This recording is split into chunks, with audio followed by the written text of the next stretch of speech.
Bismillahirrahmanirrahim. Assalamualaikum warahmatullahi wabarakatuh. Pada kesempatan ini saya ditemani oleh Bapak Adi Putra selaku Sekretaris Nagari Tarantang. Pada kesempatan ini kita akan membuat podcast dari Prodi Administrasi Publik Universitas Muhammad Nasir Bukit Tinggi. Pak, pada kesempatan ini saya akan bertanya-tanya kepada Bapak Adi sedikit tentang profil Nagari Tarantang gitu.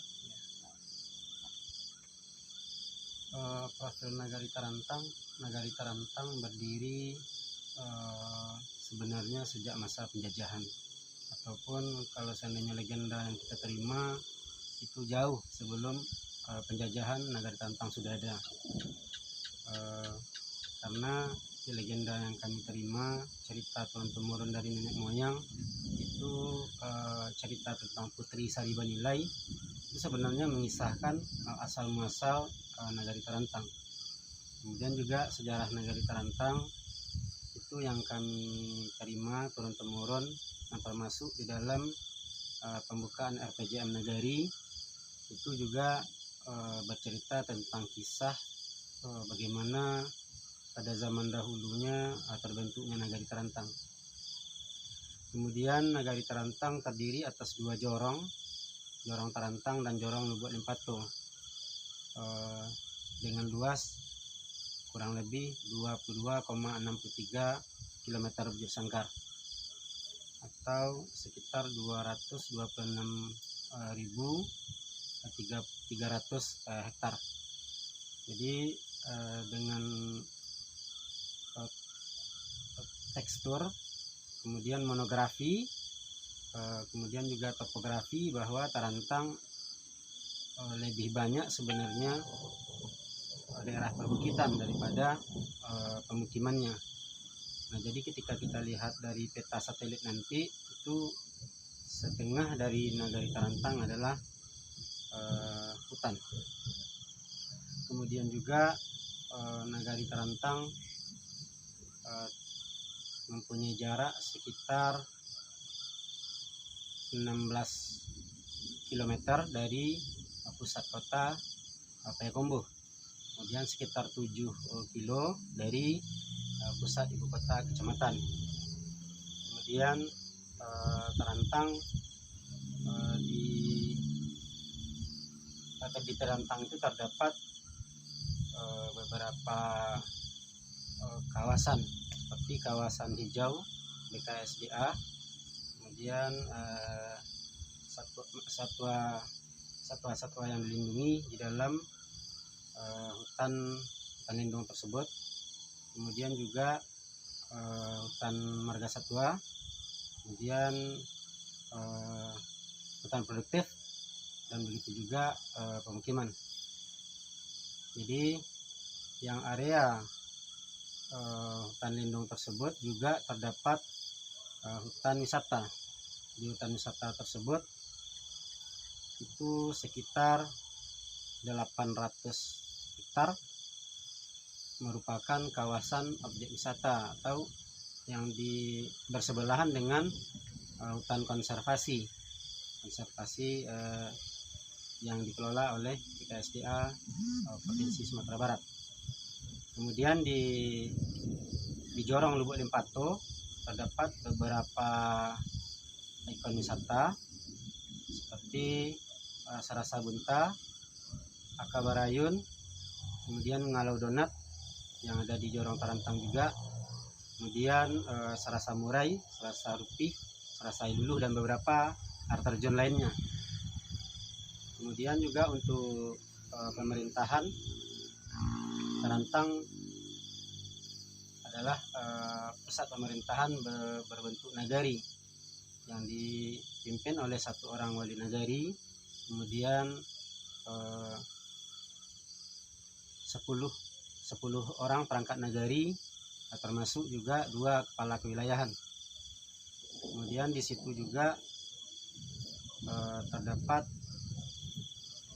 berbagai lembaga-lembaga yang ada di nagari seperti Kerapatan Adat Nagari, PKK, Bundo Kanduang, kemudian sanggar kesenian dan kelompok-kelompok yang lain yang bermitra dengan pemerintah negari dalam rangka penyelenggaraan pemerintah. Kemudian juga Tarantang sebenarnya daerah wisata yang mempunyai pertanian yang cukup luas. Jadi di samping masyarakat sebagai pengelola objek wisata atau pelaku wisata, masyarakat juga termasuk petani produktif, karena sampai saat ini lahan pertanian itu masih sangat luas dan sampai saat ini tetap terjaga di bawah binaan Dinas Pertanian juga instansi terkait. Kemudian penduduk Nagari Tarantang itu sekitar 2.634 jiwa yang terbagi menjadi 798 kepala keluarga, dan Nagari Tarantang mempunyai pusat pendidikan seperti TK, SD, SDLB, SMP, SMA. Kemudian juga ada Yayasan Insan Cendikia, Yayasan CBS Harau. Kemudian juga ada sekolah seperti sekolah non formal seperti PKBM. Mungkin itu dulu untuk sementara. Dengan profil yang Bapak sebutkan tadi, kondisi geografisnya yang banyak hutan gitu kan, sawah dan juga banyaknya objek wisata. Jadi bagaimana Nagari mengelola keuangannya dalam membantu perekonomian masyarakat? Sebenarnya sistem pengelolaan keuangan desa itu sesuai dengan Permendagri nomor 111, bahwa di situ dinyatakan bahwa setiap tahun penggunaan dana desa itu sebanyak 40% untuk kegiatan COVID. Jadi mungkin untuk masa, karena 2 tahun belakangan ini adalah masa pandemi, jadi penggunaan dana desa pada saat ini 40% untuk COVID, atau yang biasa dijadikan bantuan langsung tunai untuk masyarakat yang terdampak COVID tersebut. Kemudian juga 8% itu untuk pengelolaan COVID-nya. Kemudian ada 32% untuk kegiatan fisik. Jadi sebenarnya kegiatan fisik ini berawal daripada RPJM yang ada di Nagari, yang dibuat oleh Wali Nagari pada masa awal Wali Nagari tersebut terpilih. Kemudian untuk setiap tahunnya itu dituangkan atau diusulkan dalam bentuk rencana kerja pemerintah atau RKP desa, yang akan diusulkan atau dijadikan skala prioritas setiap tahunnya. Kemudian juga nanti kegiatan tersebut, kegiatan yang sudah tertuang di dalam RKP tersebut akan dimusyawarahkan melalui musyawarah desa atau musyawarah nagari, yang nanti akan diambil lagi skala prioritas untuk kegiatan setahun yang akan datang. Tetapi karena kebijakan yang ada di pemerintah kabupaten kebanyakan, khususnya atau terutama Kecamatan Harau, sebelum RKP tersebut terbentuk, di tiap tahun nagari-nagari melaksanakan rembuk jorong atau penggalian gagasan, penggalian usulan di tingkat jorong-jorong, sehingga nanti setelah tertampung semua usulan dari masyarakat skala jorong, dimusyawarahkan di tingkat nagari, diambil skala prioritas beberapa yang diutamakan. Kemudian nanti setelah selesai musyawarah nagari akan berlanjut kepada musyawarah rencana pembangunan atau yang kita sebut dengan musrembang. Setelah musrembang, pada saat itu skala prioritas tadi memang dipastikan dan dibakukan dan tidak akan dirubah lagi. Kemudian untuk pelaksanaan setelah itu akan dilaksanakan musyawarah nagari lagi, musyawarah kedua pra pelaksanaan kegiatan tersebut. Jadi setelah kegiatan tersebut dilaksanakan atau pada musyawarah desa, itu biasanya segala sesuatu yang berkaitan dengan rencana pembangunan tersebut sudah selesai. Misalnya kita berencana untuk memperbaiki irigasi yang ada untuk menopang pertanian tersebut. Biasanya jika membutuhkan pembebasan lahan yang dimiliki oleh masyarakat, itu akan diselesaikan terlebih dahulu, sehingga setelah selesai semua pembebasan lahan, kemudian itu yang dilanjutkan untuk musyawarah kedua, musyawarah desa atau musyawarah nagari kedua. Sehingga setelah selesai musyawarah tersebut kita sampaikan ke DPM. Nanti DPM akan mendelegasikan atau dengan sistem yang ada di kabupaten, itu uang akan disalurkan ke rekening nagari melalui Badan Keuangan Kabupaten 50 Kota.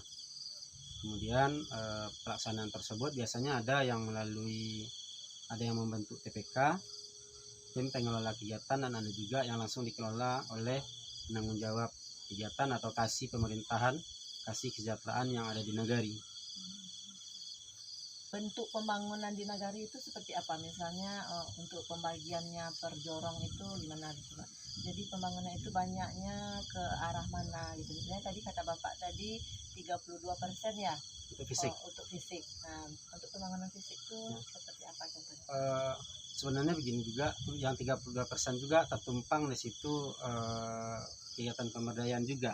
Yang terlupa kami tadi menyampaikan di dalam yang 32% tadi dana desa untuk tahun kemarin terantang 810 juta. Kemudian ada penambahan kemarin 10 juta, jadi 821 juta. Biasanya pengelolaan untuk di nagari karena tarantas atau dibagi berdasarkan luas wilayah, yang biasanya terantang itu 60%, dan untuk Lubuk Limpato, Jorong Lubuk Limpato itu 40%. Jadi dari total 32% tersebut dijadikan 100% terlebih dahulu, kemudian dibagi 60 dan 40. 60 tersebut juga karena luas wilayah dan jumlah penduduk yang mempengaruhinya. Sehingga dengan uang yang telah menjadi 100% tadi, kemudian dirembukkan di tingkat di rembuk jorong tersebut, mereka akan mengambil skala prioritas. Misalnya kegiatan yang ingin didanai oleh satu jorong biasanya irigasi. Nah, setelah nanti AKP selesai, kemudian pagu dananya udah keluar, biasanya diketahui pada saat itu bahwa untuk satu jorong misalnya 200 atau 300 juta. Nah, 300 juta tersebut untuk jorong akan dibahas di tingkat jorong melalui rembuk jorong tersebut. Dengan uang sebanyak 300 juta tersebut, kita mau melaksanakan atau pembangunan kita apa? Karena di samping 32% tersebut itu juga ada pemberdayaan seperti pelatihan bulu kandung, kader-kader posyandu, dan lembaga lain. Jadi tertumpang di situ dalam 32% pelaksanaan pembangunan, pembinaan, dan pemberdayaan. Jadi misalnya kalau pembangunan fisik ini Pak, biasanya pembangunan fisik ini berupa apa? Jalankah atau saluran irigasi atau apa gitu? Yang untuk tahun ini karena kita rantang atau Kabupaten 50 Kota baru selesai melaksanakan pemilihan wali nagari. Artinya memang semua kegiatan yang tahun 2016 sampai 2021 telah selesai. Artinya nanti setelah pelantikan 1 Juli 2022 pelantikan wali nagari, setelah itu wali nagari akan membentuk tim penyusun RPJM. Nah, pada saat penyusunan RPJM, visi misi wali nagari tersebut itu akan tertuang ke dalam RPJM tersebut. Misalnya wali nagari ketika penyampaian visi dan misinya atau pada saat kampanye, beliau berjanji peningkatan kualitas agama misalnya. Otomatis nanti untuk menopang visi misi tersebut, wali nagari akan merencanakan seperti peningkatan kapasitas remaja masjid. Jadi ada kegiatan pemberdayaan di situ, misalnya pemuda untuk latihan kepemimpinan, seperti apa kepemimpinan tersebut. Kemudian juga seperti penyelenggaraan jenazah, kemudian juga kegiatan-kegiatan yang diperbolehkan oleh pemerintah melalui dana desa, misalnya sanitasi atau kegiatan yang sudah masuk yang tertuang di dalam RPJM sesuai dengan visi misi wali nagari. Pak Wali ingin meningkatkan kualitas pertanian, otomatis kegiatan-kegiatan dalam peningkatan kualitas pertanian tersebut sudah pasti bagaimana strategi dalam meningkatkan kualitas dan mutu padi di persawahan yang ada di nagari. Jadi otomatis yang biasanya mungkin ada daerah-daerah yang bisa dikatakan hanya berharap air hujan atau sawah tak ada hujan, itu akan dibuatkan irigasi tersebut. Nah, setelah usulan tersebut muncul dari masyarakat, kemudian nanti baru dilaksanakan pembebasan lahan. Apakah masyarakat yang di daerah tersebut setuju dengan pembuatan irigasi tersebut? Nah, kalau seandainya memang sudah setuju, mereka akan menandatangani surat pernyataan pembebasan lahan dengan tidak ada ganti rugi. Setelah surat tersebut selesai dan proposal kegiatan tersebut juga sudah dibuat, sudah survei lapangan bersama pendamping desa, kemudian nanti sudah bisa dibuatkan RAB, rancangan anggaran biaya kegiatan tersebut. Misalnya seandainya panjangnya 1 kilo misalnya, itu butuh anggaran berapa.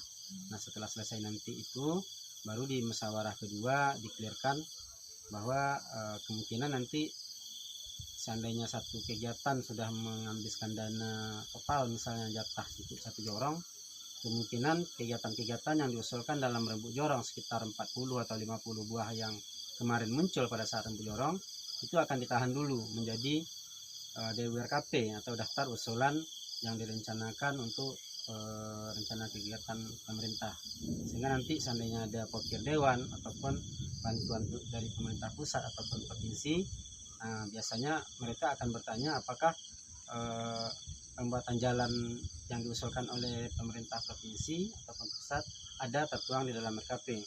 Seandainya ada, berarti kegiatan tersebut bisa dilaksanakan oleh pemerintah pusat, biasanya melalui dinas PU.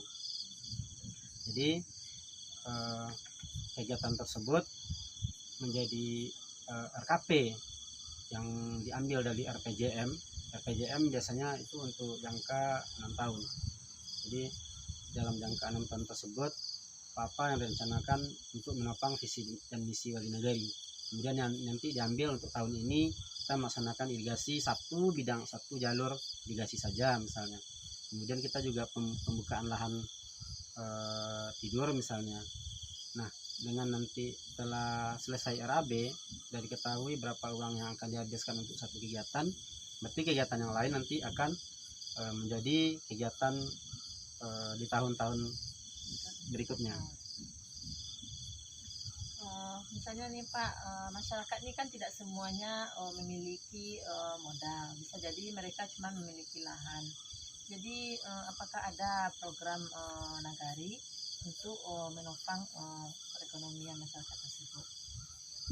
Kalau dalam menopang perekonomian masyarakat, di samping nagari seperti kita berada di sini di lokasi Bomna, Badan Usaha Milik Nagari yang akan menghasilkan sedikit keuangan atau kas untuk nagari, juga Bomna tersebut akan memberdayakan atau mempekerjakan beberapa masyarakat.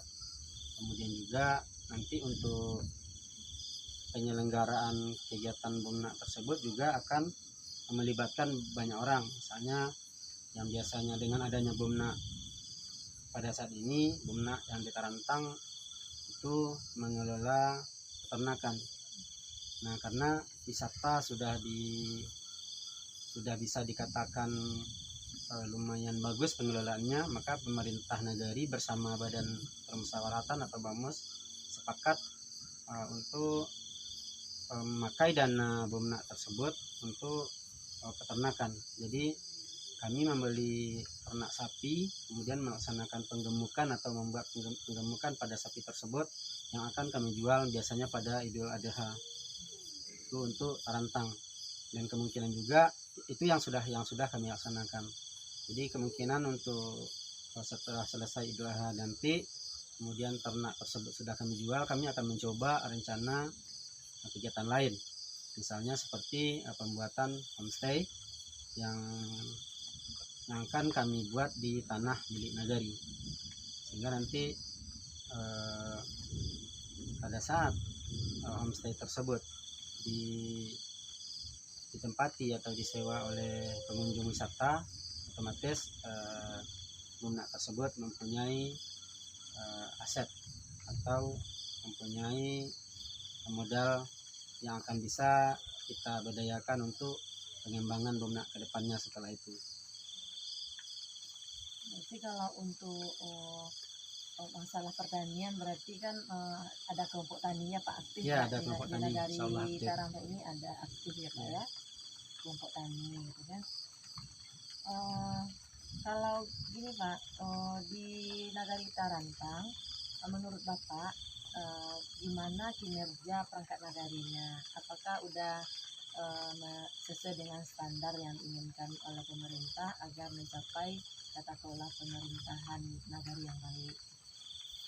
Untuk Nagari Tarantang, mungkin khusus Nagari Tarantang, dalam rangka meningkatkan kualitas atau kapasitas perangkat nagari, kami melaksanakan peningkatan kapasitas tersebut memakai dana desa setiap tahun. Jadi seiring perkembangan waktu, biasanya regulasi-regulasi yang terbaru itu akan muncul dari pemerintah.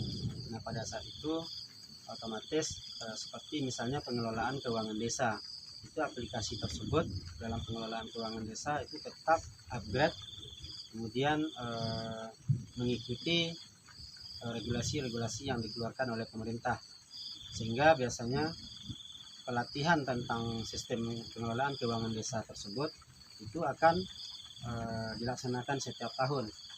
Nah, di samping pengelolaan keuangan desa tersebut yang dilaksanakan oleh pemerintah, kami yang di pemerintah nagari juga melaksanakan peningkatan kapasitas perangkat sesuai dengan bidang masing-masing.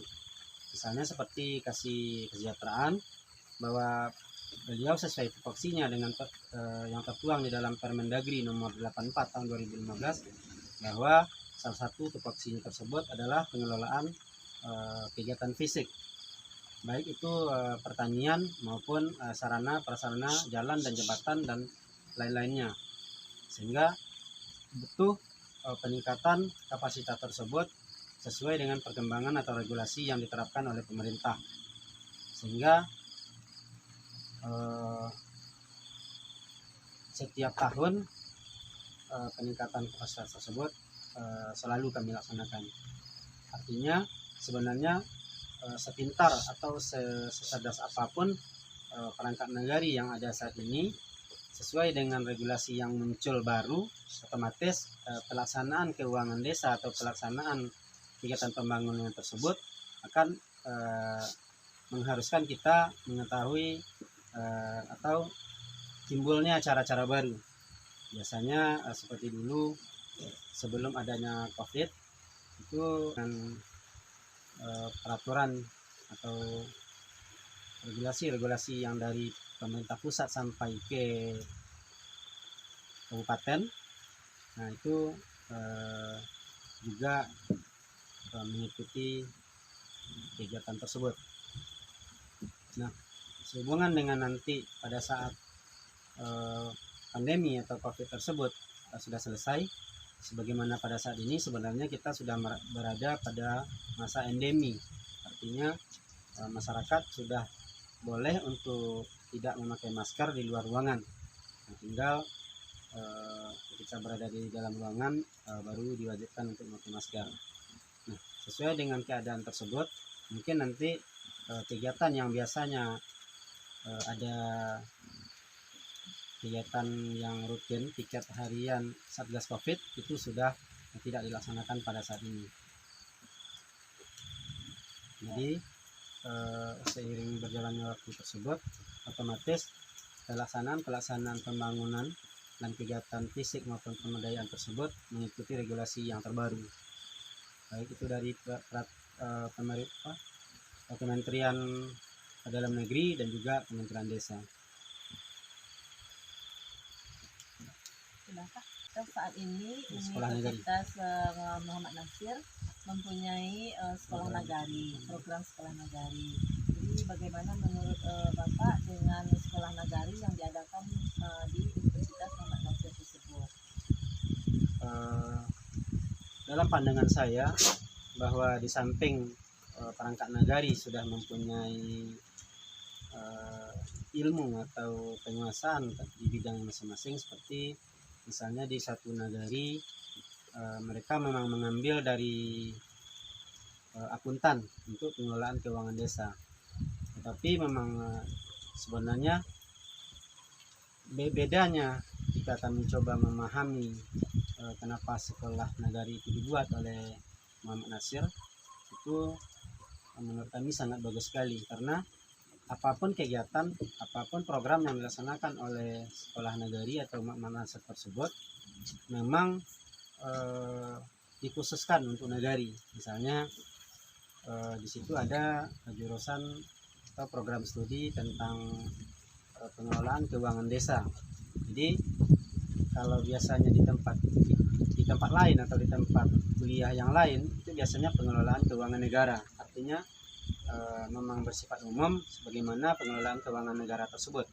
Tapi kalau di Muhammad Nasir mereka memang fokuskan bagaimana pengelolaan atau tata kelola tentang keuangan di nagari tersebut.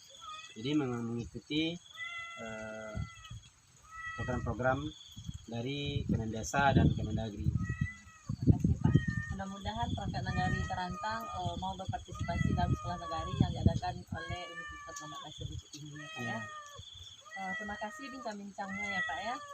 Pada kesempatan ini saya mengucapkan terima kasih banyak. Assalamualaikum warahmatullahi wabarakatuh. Waalaikumsalam warahmatullahi wabarakatuh.